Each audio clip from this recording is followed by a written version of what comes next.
Bom, pessoal, a partir de agora, nós vamos estudar o Instituto da Obrigação Tributária. Conceitualmente, a obrigação tributária, ela pode ser entendida como uma obrigação jurídica que se estabelece entre um sujeito ativo, que é o credor, que pode exigir de um sujeito passivo uma prestação de caráter patrimonial em virtude de uma causa que pode ser a vontade da parte ou a vontade da lei. Então, a obrigação tributária nada mais é do que um vínculo jurídico que vai ser estabelecido entre duas pessoas, entre um sujeito ativo, que é quem cobra o tributo, e o sujeito passivo, que é aquele que efetua o pagamento desse tributo, com relação a uma prestação de caráter patrimonial, em virtude de uma causa, como eu acabei de fazer a leitura, que pode surgir da vontade da parte ou a vontade da lei. A obrigação tributária, ela tem como causa a lei, ou seja, ela advém do direito público e ela nasce com a ocorrência do fato gerador, estabelecendo uma relação jurídica que vincula o sujeito ativo Estado, que pode exigir do sujeito passivo particular uma prestação patrimonial em dinheiro, em virtude da vontade da lei que o instituiu. Então vamos citar um exemplo aí para facilitar o entendimento. Tratando-se de produto industrializado, que é o fato gerador do IPI. Então, pela saída do estabelecimento comercial ou equiparado, já vai ocorrer a incidência então desse IPI sobre esse produto industrializado. E aí o que a União faz? Ela cobra a prestação pecuniária, ou seja, a prestação em dinheiro do sujeito passivo, que é o contribuinte, e nesse momento se estabelece a obrigação tributária. Então, vai ser criado, em termos de lei, o tributo. Esse tributo ele vai ser aplicado quando surge um fato gerador, que nesse exemplo específico seria o próprio produto ou a saída do produto do estabelecimento industrial equiparado. E a partir do momento em que se liga ou que se estabelece um vínculo jurídico entre o sujeito ativo e o sujeito passivo, aí então está estabelecida a obrigação tributária. Vamos analisar agora um segundo instituto do direito tributário conhecido como fato gerador. Denomina-se fato gerador a concretização da hipótese de incidência tributária prevista em lei que faz nascer a obrigação tributária. Então, alguns exemplos de fatos geradores, como por exemplo, se eu presto serviços, o fato gerador é justamente o ato de prestar serviço, e sobre essa prestação de serviço vai surgir um tributo então denominado de ISS. Se eu faço circular mercadorias, a partir do momento em que eu circulo essas mercadorias, há incidência então de outro tributo, conhecido como ICMS. E da mesma maneira, se eu tenho rendimento suficiente, vai ser estabelecido então também um imposto de renda. Então, os fatos geradores do ISS e do ICMS e do imposto de renda são, respectivamente, a prestação de serviços, a circulação de mercadorias e o recebimento de rendas. Lembrem-se de algumas aulas atrás que eu exemplifiquei o IPTU. A partir do momento em que eu adquiro uma propriedade e essa aquisição da propriedade, que é o fato gerador, vai surgir então uma espécie de tributo que no caso seria o IPTU. Assim como, a partir do momento em que eu tenho um fato gerador, que é o recebimento de uma renda, a União então vai estipular esse imposto de renda. O Código Tributário Nacional define o fato gerador por meio dos artigos 114 e 115 nos seguintes termos: fato gerador é a obrigação principal, situação definida em lei como necessária e suficiente à sua ocorrência. E já o artigo 115 fala sobre a obrigação acessória do fato gerador, que é qualquer situação que, na forma da legislação aplicável, impõe a prática ou abstenção de um ato que não configure a obrigação principal. Esse fato gerador, ele pode ser classificado de acordo com a obrigação tributária e é o que nós vamos analisar a partir desse instante. Então, a primeira classificação do fato gerador é que ele pode ser entendido como fato gerador instantâneo, que é aquele que se concretiza em um único ato. Então, por exemplo, a venda de um imóvel com pagamento à vista é fato gerador do ITBI.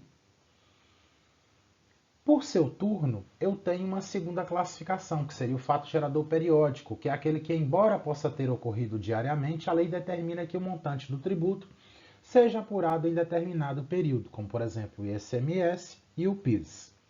Já o fato gerador complexivo é o que depende de uma série de operações para se apurar a base de cálculo e o montante do tributo devido. Vamos exemplificar?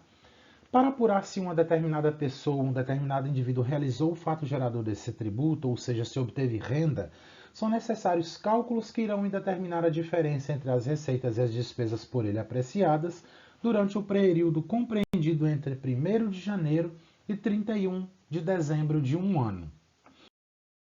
E agora a última classificação do fato gerador, que é o persistente, que é o constante, que não tem um prazo certo para a sua conclusão. Exemplos de fato gerador persistente é o próprio IPTU e o IPVA. Então, o fato gerador do imposto sobre a propriedade territorial rural, o ITR, que seria outro exemplo. E a propriedade ela é um direito permanente, ou seja, enquanto você for dono de um determinado veículo automotor, vai ter a incidência do IPVA. Da mesma forma, cite-se como exemplo o IPTU, em função de que, como a propriedade é um direito permanente, enquanto ela perdurar, incidirá, consequentemente, o pagamento do IPTU. Finalizada, então, agora essa questão do estudo do fato gerador, passamos a analisar um pouco mais quais são os sujeitos que estão envolvidos dentro desse ato de tributar. O primeiro deles é o sujeito ativo, que é o credor. É uma pessoa jurídica de direito público a quem a Constituição Federal dá competência para instituir e cobrar um tributo objeto dessa relação jurídica da natureza tributária. Então, o sujeito ativo vai ser sempre uma pessoa jurídica de direito público, vai ser sempre um ente político que tem, então, a competência constituída pela Constituição para cobrar tributo. Esse sujeito ativo, ele encontra-se fundamentado no artigo 119 do CTN, e o legislador nos determina o seguinte: sujeito ativo da obrigação é a pessoa jurídica de direito público titular de competência para exigir o seu cumprimento, ou seja, é um ente que pode ser o Estado, o município, o Distrito Federal ou a própria União. Ressalte-se que pode se entender como sujeito ativo todos aqueles entes que fazem parte tanto da administração pública direta quanto da administração pública indireta. No primeiro caso, temos entes políticos da administração direta exclusivamente a União, os estados, os municípios e o próprio Distrito Federal. E como entes da administração indireta, as autarquias, as sociedades de economia mista, as empresas públicas e outros casos que estão previstos também em lei.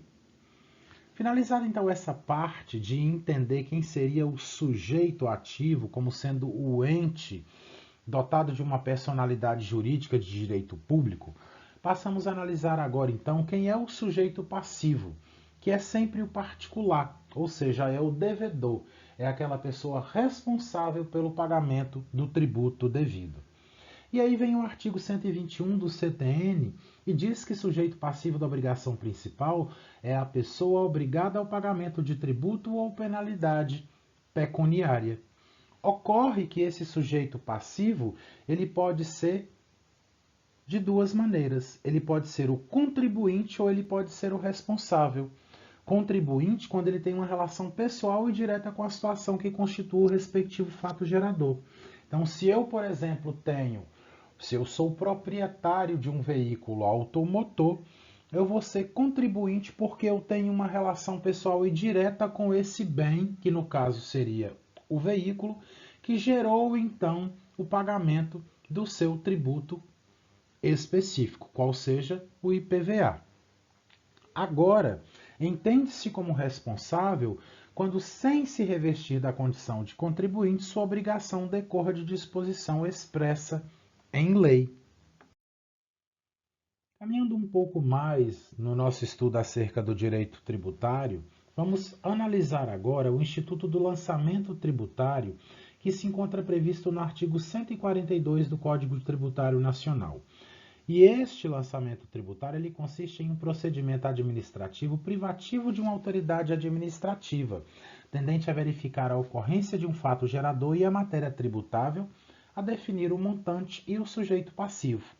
Então, quando esse órgão ou quando essa autoridade administrativa ela verifica a ocorrência de um fato gerador, como por exemplo a aquisição de uma propriedade, aquisição de uma mercadoria, geração de renda, o que vai acontecer? Ele vai verificar qual é a matéria tributável, ele vai definir o montante desse tributo e, consequentemente, ele vai instituir quem é o sujeito passivo.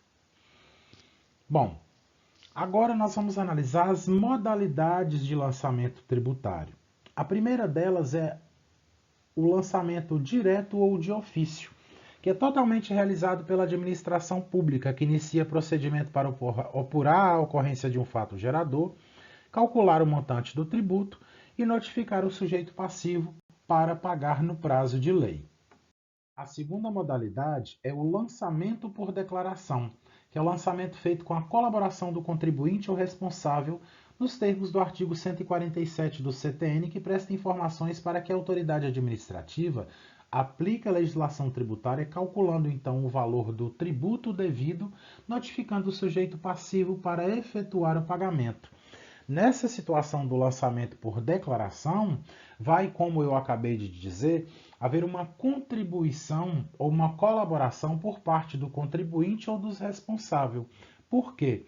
Vai ser feita uma declaração do sujeito passivo ou de um terceiro, e aí sim eu vou prestar essa declaração à autoridade administrativa, informações sobre essa matéria de fato, indispensáveis à sua efetivação.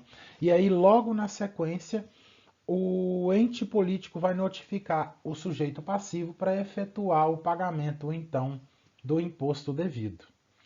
Agora nós temos outro tipo de lançamento, que é o por homologação ou autolançamento, feito quase em sua totalidade pelo contribuinte ou responsável, e tem como principal característica o pagamento do tributo antes do início de qualquer procedimento por parte da autoridade administrativa. Ou seja, o pagamento desse tributo ele é anterior a qualquer atitude tomada pelo ente político.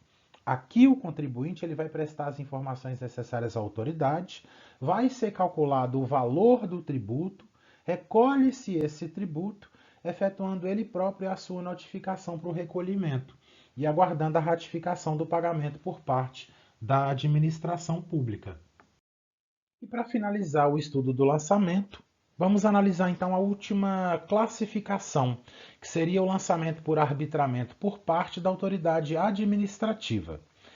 Caso o contribuinte venha prestar informações falsas, expedir documentos falsos, agir com dolo, fraude ou simulação, estará sujeito à revisão do lançamento e ao arbitramento por parte da autoridade administrativa do valor da dívida tributária.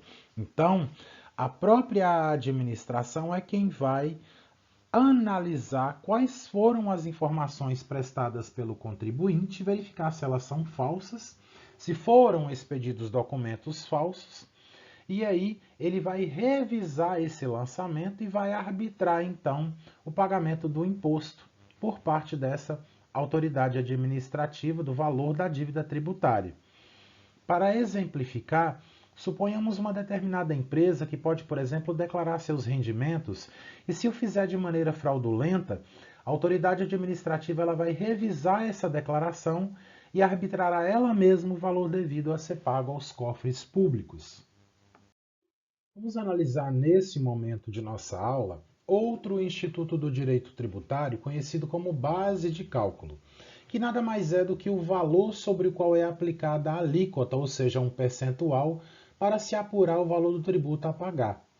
Essa base de cálculo ela encontra-se disciplinada no artigo 146 da Constituição Federal e sua alteração é regida pelos princípios da legalidade, da anterioridade e retroatividade que nós estudamos em aulas passadas. Um exemplo seria o próprio imposto de renda da pessoa jurídica, que vai incidir então sobre o lucro real, nos termos do artigo 247 do Decreto 3.000 de 99. Agora, vamos estudar a alíquota, que conceitualmente pode ser entendida como percentual definido em lei, que aplicado sobre a base de cálculo determina o montante do tributo a ser pago. Sua alteração está sujeita aos princípios da legalidade e da anterioridade, exceto quanto aos casos previstos na Constituição Federal. Quais são, então, as espécies dessa alíquota? A primeira delas é a alíquota específica, que consiste em valor expresso em moeda estabelecido por lei, aplicado sobre determinada unidade de medida, como, por exemplo, metros quadrados, metros cúbicos. Então, vamos exemplificar para entender. O CID Combustíveis adotou alíquotas específicas, como, por exemplo, na gasolina, R$ 860 por metros cúbicos. No caso do diesel, R$ 390 por metros cúbicos. Temos uma outra espécie de alíquota, que é aquela ad valorem, que a base de cálculo é expressa em valor monetário sobre o qual se aplica um percentual fixado em lei para determinado montante do tributo, como o caso do imposto de renda de pessoa jurídica, que vai ser no montante de 15% sobre o lucro real, e no caso do COFINS, 3% sobre o faturamento. Caminhando um pouco mais, nós vamos analisar então agora a alíquota progressiva, que vai consistir na fixação de percentuais progressivos, ou seja, crescentes, sobre cada faixa de valor. Um exemplo aí para o entendimento: imposto de renda de pessoa física. Até o ganho de R$ 1.400,59, ele vai ser isento dessa espécie de alíquota. Entre esse valor e R$ 2.866,70 vai incidir 15% da alíquota, e acima de R$ 2.866,70 incide-se então 27,5% de alíquota. Finalizada então essa questão do percentual da alíquota, nós vamos analisar então o crédito tributário. E tecendo algumas considerações preliminares, o crédito tributário corresponde justamente ao direito que o Estado possui de exigir o tributo, ou melhor, de exigir o objeto da obrigação tributária principal do sujeito passivo. A partir do momento em que alguém realiza a hipótese prevista em lei, fato gerador, como, por exemplo, a aquisição de uma propriedade ou a aquisição de um veículo automotor, ou, por exemplo, gerar renda, ou uma hipótese de incidência tributária, vai se instaurar aí a relação jurídica entre o sujeito ativo e o sujeito passivo. De que maneira se dá a constituição desse crédito tributário? Para que seja possível a cobrança desse crédito, é necessária a comprovação de sua existência através de documentos. E aí, finalmente, nós vamos conceituar o crédito tributário como sendo a prestação em moeda ou outro valor que nela se possa exprimir, que o sujeito ativo da obrigação tributária tem o direito de exigir do sujeito passivo direto ou indireto. Então, se eu tenho como fato gerador a aquisição de uma propriedade, eu vou pagar o IPTU. E esse IPTU ele possui um valor. Esse valor é justamente o crédito tributário. Bom, agora vamos analisar a suspensão e a extinção desse crédito tributário. Com relação à suspensão, durante certo período de tempo, o poder público, devido à ocorrência de uma das hipóteses previstas em lei, é impedido de exigir a dívida tributária do sujeito passivo. Esse impedimento existe porque o poder público assim estabelece moratória ou porque o sujeito passivo discute a validade no todo ou em parte da cobrança do crédito através de depósito judicial, recurso administrativo ou processo judicial.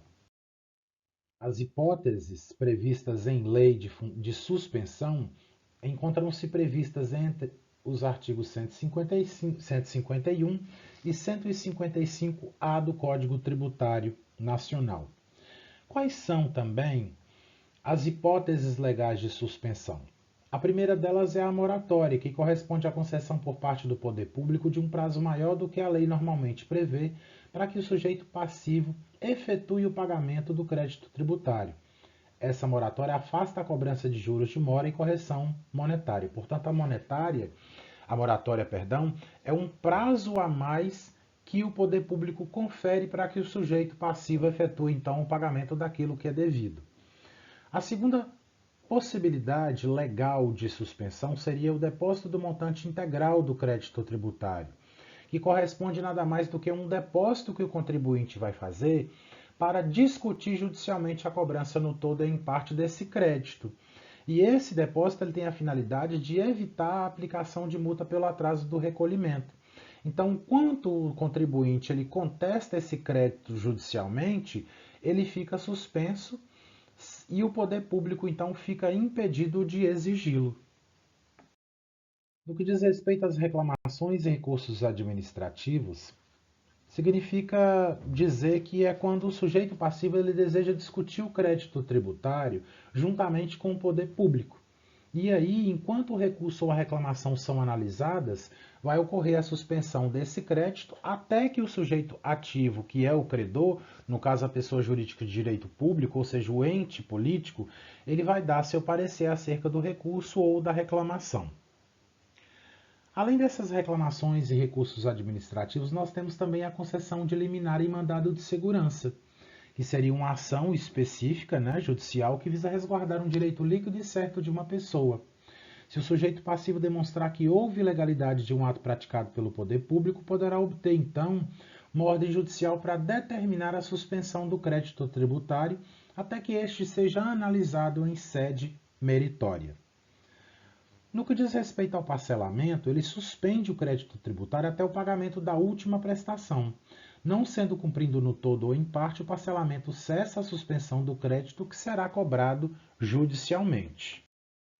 Acabamos de estudar, então, conceito e as possibilidades de suspensão. Nesse instante, vamos nos ater à extinção do crédito tributário, que é justamente o término do direito que a Fazenda Pública, ou seja, do órgão político, de cobrar uma obrigação tributária por meio das hipóteses previstas em lei. E quais são essas hipóteses de extinção do crédito tributário?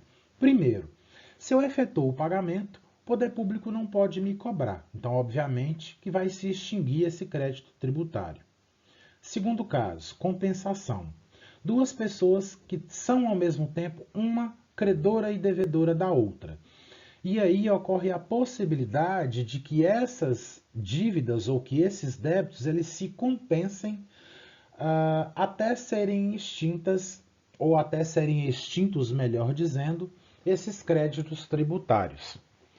O artigo 170 do Código Tributário Nacional, ele contempla a hipótese de os particulares estarem na condição de devedores de um tributo a uma determinada pessoa política e, ao mesmo tempo, esta revestir condições de devedora dos particulares em razão de uma cobrança de um tributo indevido.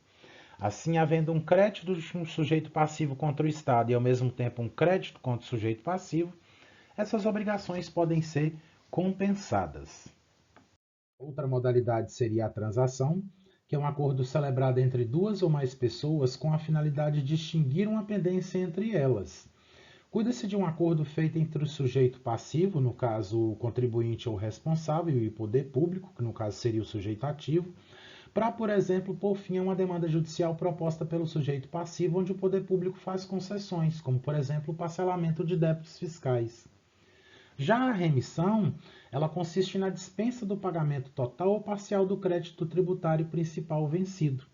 E ela pode se dar em virtude da situação econômica do sujeito passivo, pelo pequeno valor desse crédito, pela condição especial desse sujeito, em virtude da região onde ele reside, e etc. Outra possibilidade seria a decadência, que encontra-se prevista no artigo 173 do CTN e representa a perda do direito que, no caso o sujeito ativo, a Fazenda Pública Federal, Estadual ou Municipal, de constituir através do lançamento o crédito tributário pelo decorrer do prazo de 5 anos contados nas hipóteses abaixo elencadas. A primeira delas é do primeiro dia do exercício seguinte, aquele em que o lançamento poderia ter sido efetuado, ou da data em que se tornar definitiva a decisão que houver anulado por vício formal o lançamento anteriormente efetuado. Ressalte-se que a contagem do prazo decadencial ele não vai se interromper ou tampouco se suspende. Agora, para finalizar o conteúdo do direito tributário e do direito constitucional tributário, nós vamos analisar a última modalidade de extinção do crédito tributário, que é a prescrição, e ela extingue o direito pertencente ao credor da ação de cobrança, ou seja, o próprio poder público ele não terá mais o direito de cobrar pelo decurso do prazo de 5 anos, só que agora contado da data de sua constituição definitiva nos termos do artigo 174 do Código Tributário Nacional. Nas próximas aulas, nós analisaremos de maneira pormenorizada o direito comercial e o direito empresarial. Um abraço a todos e até lá!